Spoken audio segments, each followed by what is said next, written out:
लंबोदरं परमसुन्दरैकदन्तं रक्ताम्बरं त्रयनयनं परमं पवित्रम् उद्यादिवाकरनिभोज्ज्वलकान्तिकान्तं विघ्नेश्वरं सकलविघ्नहरो नमामि। नमस्कार, स्वागत है आप सभी का हमारे YouTube चैनल में।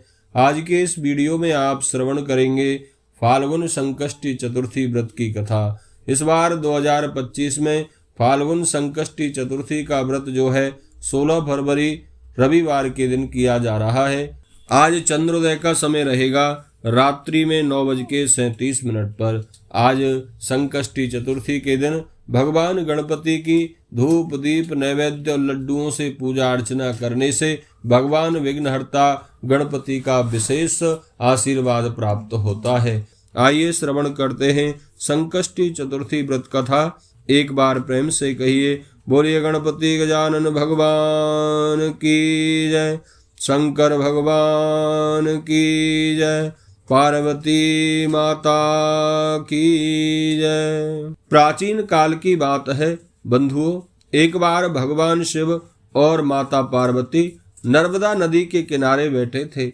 वह माता पार्वती ने भगवान शिव से समय व्यतीत करने के लिए चौपड़ खेलने को कहा। भगवान शिव चौपड़ खेलने को तैयार हो गए, परंतु इस खेल में हार जीत का फैसला कौन करेगा, यह प्रश्न उनके समक्ष उठा। तो भगवान शिव ने कुछ तिनके एकत्रित कर उसका एक पुतला बनाकर उसकी प्राण प्रतिष्ठा कर दी और पुतले से कहा, बेटा हम चौपड़ खेलना चाहते हैं, परंतु हमारी हार जीत का फैसला करने वाला कोई नहीं है, इसलिए तुम बताना कि हम दोनों में से कौन हारता है और कौन जीतता है। इसके बाद भगवान शिव और माता पार्वती का चौपड़ खेल शुरू हो गया। यह खेल 3 बार खेला गया और संयोग से तीनों बार माता पार्वती की जीत हो गई।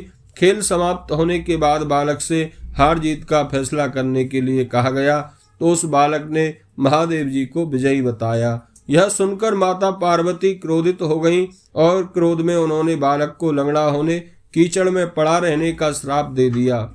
बालक ने माता पार्वती से माफी मांगी और कहा कि माँ, यह मुझसे अज्ञानतावश हुआ है, मैंने किसी द्वेष भाव से ऐसा नहीं किया। बालक द्वारा क्षमा मांगने पर माता ने कहा, यहाँ गणेश पूजन के लिए नाग कन्याएं आएंगी, उनके कहे अनुसार तुम गणेश व्रत करो, ऐसा करने से तुम मुझे प्राप्त करोगे। यह कहकर माता पार्वती भगवान शिव के साथ कैलाश पर्वत पर चली गईं।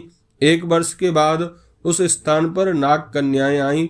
तब नाग कन्याओं से श्री गणेश जी के व्रत की विधि मालूम करने पर उस बालक ने लगातार 21 दिन तक गणेश जी का व्रत किया। उसकी श्रद्धा और भक्ति से श्री गणेश जी प्रसन्न हो गए। उन्होंने बालक को मनोवांछित फल मांगने के लिए कहा। उस पर उस बालक ने कहा, हे विनायक, मुझ में इतनी शक्ति दीजिए कि मैं अपने पैरों से चलकर अपने माता पिता के पास कैलाश पर्वत पर पहुंच सकूं और वे यह देखकर प्रसन्न हों। तब बालक को वरदान देकर गणेश जी अंतर ध्यान हो गए। इसके बाद वह बालक कैलाश पर्वत पर पहुंच गया और कैलाश पर्वत पर पहुंचने की अपनी कथा उसने भगवान शिव को सुनाई। चौपड़ वाले दिन से माता पार्वती शिव जी से विमुख हो गई थीं, अतः देवी के रुष्ट होने पर भगवान शिव ने भी बालक के बताए अनुसार 21 दिनों तक श्री गणेश जी का व्रत किया। इस व्रत के प्रभाव से माता पार्वती के मन से भगवान शिव के लिए जो नाराजगी थी वह समाप्त हो गई। तब यह व्रत विधि भगवान शंकर ने माता पार्वती को बताई। यह सुनकर माता पार्वती के मन में भी अपने पुत्र कार्तिकेय से मिलने की इच्छा जागृत हुई। तब माता पार्वती ने भी 21 दिन तक श्री गणेश का व्रत किया तथा दूर्वा फूल और लड्डुओं से गणेश जी का पूजन अर्चन किया। व्रत के 21वें दिन कार्तिकेय जी स्वयं माता पार्वती से मिलने आ गए।